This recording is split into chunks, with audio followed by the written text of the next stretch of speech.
this battery-powered camera from ieGeek, the S3 model. So this is the camera that they have provided me to review, so thanks to ieGeek, and also a 64 gig SD card, which I'm going to be putting in here. Now this is underneath the camera, so you just remove this silicone cover for rain and things like that, and then we insert this SD card here, so when you've got that you can use it for local storage. So we'll put that in there, so that will click in there, and I have been charging the camera overnight with the DC5 USB-C plug. So what we'll do is we will switch it on and then we will set it up via the app. So there's a click, the LED's coming on, there we go. So now it's going to start booting up and getting ready to be set up, and then what I'll do is I'll get the app and we can go from there. We will add a camera by clicking on the plus, add device, and it's already picked it up. So you can either scan for it as well, where they do have codes on them. At the back there's a code that you can scan, or it will pick it up on the Wi-Fi and the Bluetooth that it's got set up. So what it will do now is it will search for the Wi-Fi network that I've got, which I've already set up. So we'll just click on next, so that's already there, and we'll click OK. And now it will start setting up and connecting to the Wi-Fi network and establishing a connection with the app and the account and registering the camera and everything. And then we can go into the settings of the camera. So that's the So that's the Alexa that I've got that has picked it up, because that's also connected, so you can use it in a smart home. That's the home I've set up. We can change the name, so we'll call it that because I've got a lot of outdoor ones, and then it will guide you through how to charge the camera, set it up and everything. So there we can see it's telling us what to do and walking us through. So what we'll do there is it will now pick up the camera's network. So I am next to the Wi-Fi, so you can see it's picked up. And you can hear it's picking up my voice, so that's working. There's my hand, so that's all picking up. There's the signal, nice and strong, so that's good. And there's my other camera I've got set up, and then this is the new one. So if we click on the play, it'll say tips, found a new version. So this is cool. So they do have firmware updates, which they do update quite often. So that's nice. So you have all the bug fixes and all the optimizations and everything that comes with it. So always upgrade and keep it up to date.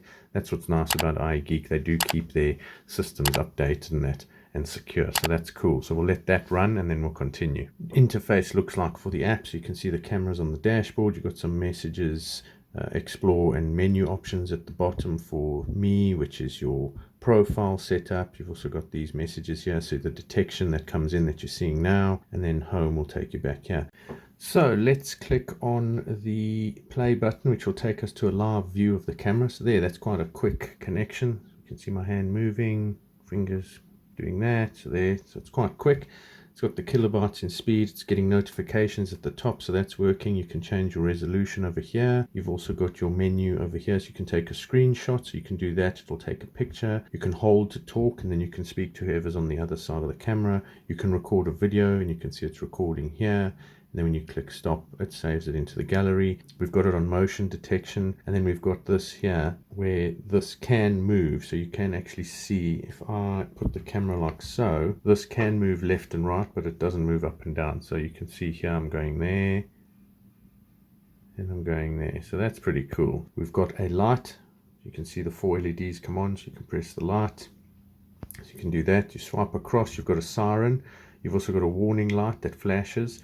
You've got full color mode in the evening, and then you've got your album where it saves everything. You've got your history of your notifications. You can see that clump there. You can also zoom in and out by pinching, or you can press the plus sign. It will show the video that it's recorded over there. Then you can see the calendar, the delete, and all the other menu options that are here. So that's all there. And if you click on the settings, you then come to all the settings within the app for the camera. So we've got quite a lot of things. You've got the whole summary at the top. You've got alarm management, so you can have detection sensitivity. You also have humanoid detection.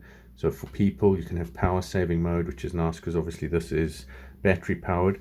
But if you do have a solar panel that you could plug in here with USB-C, you could do that, so it will keep it powered, which is a nice thing. And then you've also got the areas where you want to detect. So over here, we can draw an area. So you click on the plus, you draw where you want your motion detection to take place. You can drag it around and say, okay, well in this area, this is what I want to monitor outside or whatever. And you click save, and then it will save that as the motion area that's there. So that's one, and you can add another one if you want. You can have multiple of those. So we'll delete that one and we'll go save. So it will take us back. And then we've got the strobe light settings, which we saw earlier. Image settings, we've got device sharing. So if someone's got another account with ieGeek, you can share the camera with them. You've got your install guide, which we did, your location where you are, and your account setup, your time settings, your sound settings. You can have the speaker volume on this camera. So when you're speaking to someone, you can change that and that will update. And your recording volume, you've got your video encryption if you want to encrypt the videos to be even more secure. And then you've got AI intelligence, which I think is pretty cool. So over here, you've got different things you can turn on, but obviously this is a purchase by whatever you select. So if you want to detect pets, then you'd obviously have to pay for that little feature to be added on. That's quite nice. Some of the other cameras that I've tested have this feature, which is really cool. Battery management.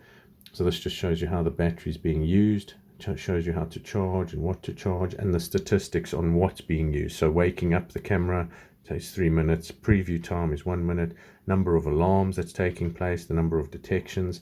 So this is all happening in the background and being monitored. So that's really cool. You've got your cloud storage, which you can do as well, and there's some costs over there, or you can use the SD card which we've got inserted in here, so you can use that. And then you've got your firmware update at the bottom, check for updates, and then you've got your Amazon Echo, which you can show it on there if you do have an Amazon Echo for a screen. Really easy to use. There's a lot of settings here to put on and to fiddle around with and everything that you want to do. And then recording management. So this is where the SD card is. So we've got the 64 gig that we put in and we want to format it. So yes, we want to format it so it's ready to record everything. And then what we can do is we'll go and place it in an area. And then I will start testing what it does with regards to sound, distance, day and night, lighting, and all those kind of things. And then we'll see how it goes and then give my final review on it. I'm outside in the dark and I've installed the camera over here. You'll see the infrared trigger. There we go. And the lights should come on as well. There we go. So those are the LEDs. And that's where it's mounted on the wall outside. So I'm going to be doing some testing with night vision, with the light. And then I'll show you also some indoor stuff as well. So that's it there. Really neat, really easy to install, as you can see. And then we can swivel left and right as well. And the lights should come on as well. There we go. So those are the LEDs.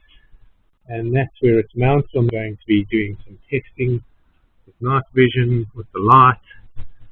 And then I'll show you also some indoor stuff as well. So that's it there. Really neat, really easy to install. I'm wondering if the shadow from behind with that light made it trigger a bit later.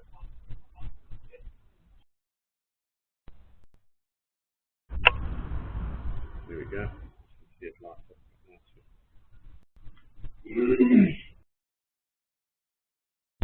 5 meters sound check. 5 meters.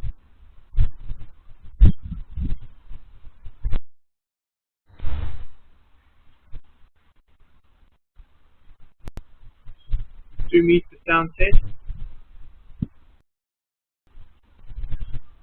Daytime. Talking.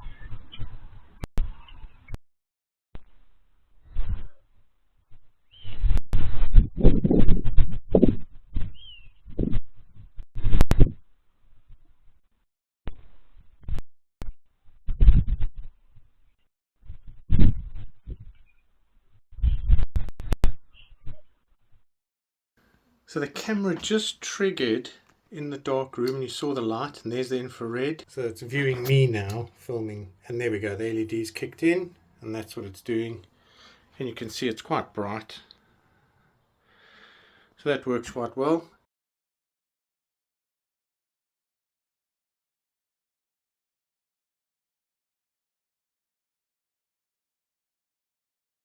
So what are my final thoughts on this S3 model ieGeek camera, the indoor-outdoor battery cam? I do like it. I like it because it is so small. Now this is a credit card size card and you can see how small that is. It is very small, and what I like about this is that it's portable, so you can just pick it up, move it around, plonk it down, and there you go, and then you can swivel left and right remotely from the app, or you can mount it on a wall like so. And there's the wall here, and you can move it left and right, so it's very good. The only thing which I've noticed about it, which you saw in the video, was when I was doing the sound tests, my head was chopped off, so it has a very narrow field of view from a horizontal, so it's quite good for horizontal viewing. It doesn't have a very high viewing area to see things, so when you do mount it, just make sure you want to see what you want to see with regards to height. That's the only thing really. The sound quality is okay, the image quality is quite good, the connection speed's quite quick, which is quite nice. It's got a good Wi-Fi 6 sensor in there, so it picks up nicely, and it's quick connection. Other than that, yeah, if you're looking for a small, easy to install, easy to use camera, and you don't want to spend a lot of money and you want something small and compact, this is a really good camera. I do like it. Compared to some of the others, this one is a little bit better. It's a bit heavier, so the battery power will last between 1 and 6 months, they say, depending on how many events there are, or how many movements it picks up and triggers, or how many times the LEDs come on. But you can customize all of that, and again, you can always put a USB cable in there and have it charging or whatever you want to do. But overall, it's a nice little camera. So yeah, if you want to have a look at getting one, it's the links are down in the description. And I just want to say again to ieGeek, thanks for sending me this to test, and I'll see you guys in my next review. Cheers.